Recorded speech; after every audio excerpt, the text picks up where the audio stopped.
In the 1960s, Britain built cars that could win rallies, star in films, squeeze families through city traffic, and turn a country lane into a fashion statement.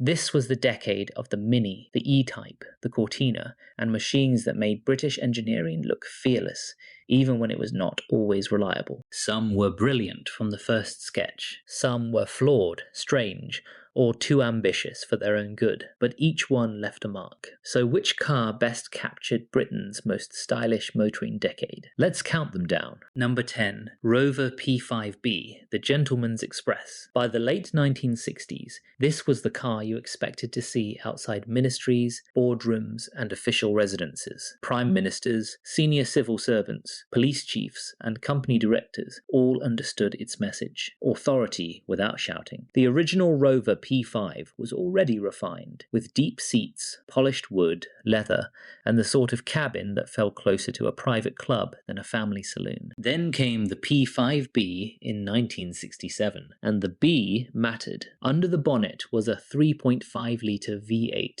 derived from Buick, built in aluminium and perfectly suited to Rover's character. It gave the car effortless pull, turning a dignified saloon into a smooth, muscular cruiser. The coupe version added the signature low roofline, giving this stately machine just enough swagger to stand apart. But next, Britain took a far stranger path, a car that tried to rethink what a small family car could be. Number 9, Hillman Imp, Britain's bold little underdog. Launched in 1963, the Imp was Rootes Group's answer to the Mini, but it took a very different route. Instead of putting the engine at the front, Hillman placed it behind the rear wheels, freeing up space in a tiny body and giving the car a surprisingly roomy cabin. The engineering was genuinely clever. Its small aluminium engine was derived from Coventry Climax fire pump technology. It revved eagerly, and the whole car felt light, modern, and nimble. On paper, it was exactly the sort of inventive thinking Britain did so well. But the Imp's ambition also became its weakness. Early reliability problems hurt its reputation,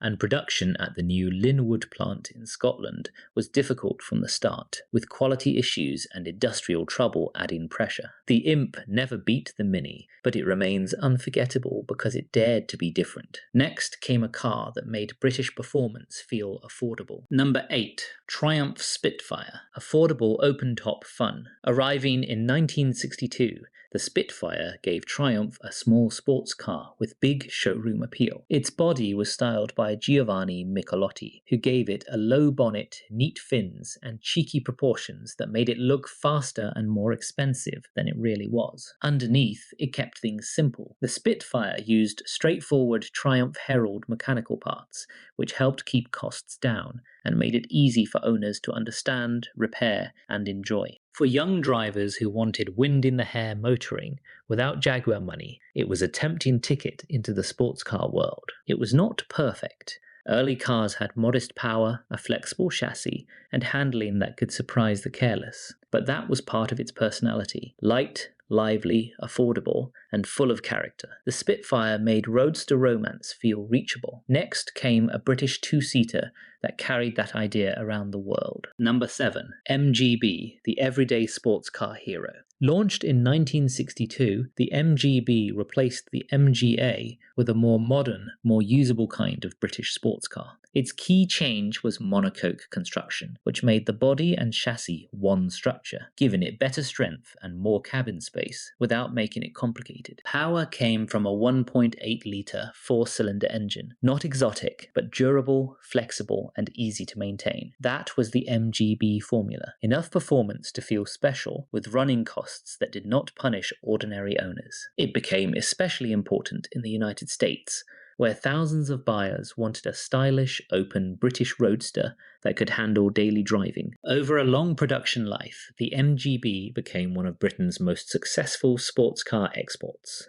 For many people, this is still the default image of the classic British roadster. Simple shape, folding roof, chrome details, and honest mechanicals. Next comes a family car with racing DNA. Number 6. Ford Cortina Mk2, the family car that went racing. Launched in 1962, the Cortina was Ford of Britain's answer to what ordinary buyers needed: a light, affordable saloon with room for the family, simple mechanicals, and low running costs. It was not designed to be glamorous. It was designed to sell in huge numbers, and it did exactly that. The surprise came when Lotus got involved. The Lotus Cortina gained a tuned twin-cam engine, revised suspension, lightweight panels, and a sharper character that transformed the sensible saloon into a serious competition car. On the road, it could still look like something parked outside a suburban semi-detached house. On the track, it became a touring car weapon, sliding through corners with drivers like Jim Clark proving how fast a small saloon could be. That dual identity is why the Cortina matters. It made the everyday British family car exciting. Next comes a machine where lightness was not just useful, but almost magical. Number 5. Lotus Elan, the lightweight genius. Launched in 1962, the Elan showed exactly what Colin Chapman meant when he said to add lightness. Instead of chasing huge power, Lotus built a tiny sports car around a steel backbone chassis, clothed it in a fiberglass body, and kept the weight remarkably low. The engineering was serious for something so small. It had independent suspension, four-wheel disc brakes, and a lively twin-cam engine. But the real magic was how those parts worked together. The Elan did not bully the road. It flowed over it. Drivers loved the delicate steering, the balance, and the way it changed direction with almost no effort. Its performance came from agility and efficiency, not brute force, making it feel quicker than the numbers suggested. That is why the Elan became a handling benchmark. Its influence can be felt in later lightweight sports cars, including the Mazda MX-5. Next, we move to a British Grand Tourer that took the opposite approach and used power without apology. Number 4. Jensen Interceptor. Italian style, American muscle, British cool. Arriving in 1966, the Jensen Interceptor was not a small, nervous sports car. It was a grand tourer with presence, shaped with Italian influence from Vignale and touring, then built in Britain with a look unlike almost anything else on the road. Its most memorable feature was the vast curved glass rear hatch. It gave the car a futuristic profile and made the Interceptor instantly recognizable from behind, especially compared with the traditional British roadsters of the decade. Under the bonnet, Jensen chose Chrysler V8 power, giving the Interceptor the relaxed strength to cover long distances at high speed. It did not need to be thrashed. It surged forward with the confidence expected from a luxury GT. That mix made it a truly international British icon. Italian flair, American force, and a hand-built British character. Next comes a car that did not just become famous on roads, but on screens around the world. Number 3. Aston Martin DB5, the silver screen legend. Launched in 1963, the DB5 was an elegant evolution of the DB4 rather than a clean-sheet revolution. Its touring-designed body kept the same graceful proportions, while Aston Martin added a larger 4-litre straight-six engine, improved refinement, and the kind of hand-finished cabin that made it a true grand tourer. Then Goldfinger arrived in 1964, with hidden machine guns, revolving number plates, an ejector seat, and Sean Connery behind the wheel. The DB5 became more than a car. It became the physical image of James Bond, polished, dangerous, expensive, and unmistakably British. In reality, the DB5 was rare and costly, built in small numbers for wealthy buyers, not secret agents. That is part of its appeal. It was a luxury machine first, and a movie star second. Next comes a much smaller British car, one that changed everyday driving far more than Aston Martin ever could. Number 2. Mini, the tiny car that changed everything. Although it arrived in 1959, the Mini became one of the defining cars of the 1960s because it solved a very real problem: how to make a small, affordable car feel genuinely useful. Alec Isagonis turned the engine sideways, drove the front wheels, and pushed the wheels out to the corners, creating space inside a car barely over 10 feet long. That layout transformed city driving. The Mini was easy to park, cheap to run, and far roomier than its size suggested. It also handled with a go-kart sharpness that made ordinary roads feel playful. Then, John Cooper saw racing potential. The Mini Cooper and Cooper S took on much larger cars and won, including famous victories at the Monte Carlo Rally. That made the Mini cool in every direction. Students, families, celebrities, and royalty all drove one.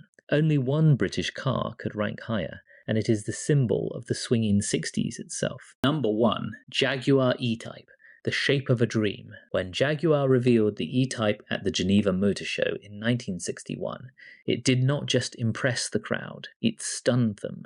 Long bonnet, low roofline, covered headlamps, and a tail that seemed drawn in one continuous stroke made it look more like a concept car than something people could actually buy. The shock was not only visual. Jaguar claimed a top speed of 150 miles per hour with disc brakes, independent rear suspension, and a price far below the Italian exotics it embarrassed. Here was a British sports car offering supercar drama without supercar money. That combination made the E-Type the perfect number 1. It had racing blood, road presence, and engineering substance, but its real power was what it represented. In the 1960s, Britain wanted to look modern, daring, and world-class. The Jaguar E-Type made that confidence visible. From the Mini to the E-Type, Britain's 1960s icons won in completely different ways. Tiny city cars, sharp sports cars, practical family saloons, elegant grand tourers, and luxury cruisers. So which one owns the decade for you? Write your choice in the comments. Tell us why you would drive it home, and thanks for watching. If you enjoyed the countdown, like and subscribe.